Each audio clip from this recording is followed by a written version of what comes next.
안녕하십니까, 성정찬 변호사입니다. 오늘은 관리단 집회에서 과반수에 미달하는 사람들만이 출석해서 관리인으로 선임하는 결의를 했다면 이는 의사 정족수 및 의결 정족수 미달로 무효가 됩니다. 그런데 이렇게 무효의 결의에 의해서 관리인이 된 사람, 이 관리인이 그 후에 새로운 관리단 집회를 소집해서 구분 소유자들 과반수, 그러니까 50%를 초과하는 의결을 받아서 관리인으로 다시 추인된 이런 경우 과연 그 관리인은 적법한 관리인이 될 수 있을까? 이에 관해서 한번 살펴보도록 하겠습니다.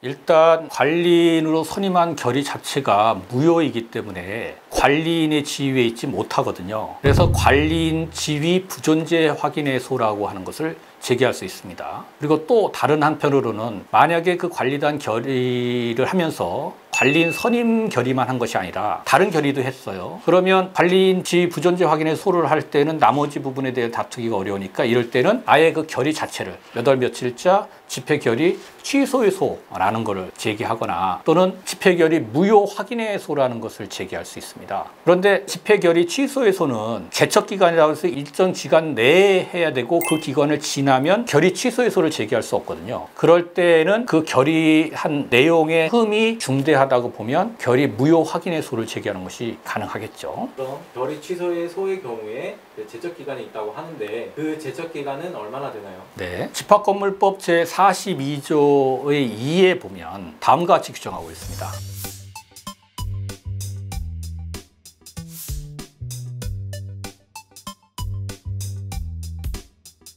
이러한 규정에 의하여 결의 취소해소는 결의를 안 날로부터 6개월, 결의가 있은 날로부터 1년 내에만 제기할 수 있습니다. 이렇게 집합건물법이 집회 결의 취소해소나 또는 제척기간에 관해서 규정을 두고 있는 것은 집회 결의의 흠이 소집 절차나 또는 그 결의 방법이나 결의 내용이나 모든 부분에 어떤 흠이 있다 하더라도 그 흠이 경미한 경우에는 일정 기간 내에 취소해소를 제기하지 아니하면 더 이상 다투지 못하게 함으로써 법적 안정성을 도모하려고 하는 것이고요. 그 이외에 그 흠이 중대하다고 하는 경우에는 일반 민사법에 의해서 기간의 제한 없이, 그러니까 제척 기간이나 제소 기간의 제한 없이 무효 확인을 구함으로써 구분 소유자의 권리 구제에 만전을 기하겠다, 이런 취지로 만들어진 것입니다. 그러면 무효인 결의에 의하여 선출된 관리인이 다시 관리단 집회를 소집하여 과반수의 구분 소유자들이 출석하여 무효인 선행 결의를 인정하는 추인 결의를 하는 경우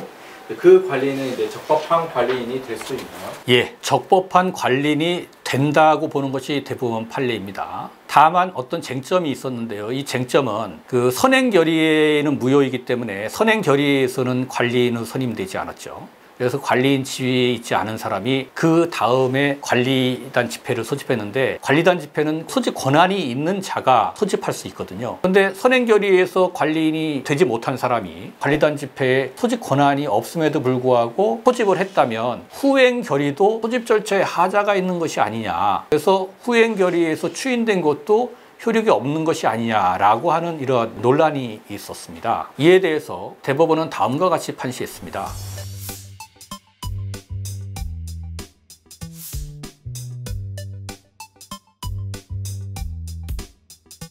결국 처음에 흠 있는 결의로 관리인이 되지 못한 자라 하더라도 관리단 집회에서 과반수의 구분 소유자, 과반수의 의결권 이상의 결의로 선행 결의를 추인하면 그 관리인은 적법한 관리인이 된다라고 보는 것입니다. 이렇게 후행 관리단 집회의 결의로 추인을 하는 경우를 원고의 경우에는 소송을 제기할 때 미리 한번 고려를 하고 소송 제기 여부를 결정해야 되고요. 피고 입장에서는 이런 부분을 다툴 때에 후행 결의를 해서 그 추인을 하는 방법으로 적법하게 만들 수 있다라는 사실도 염두에 두셨으면 좋겠습니다.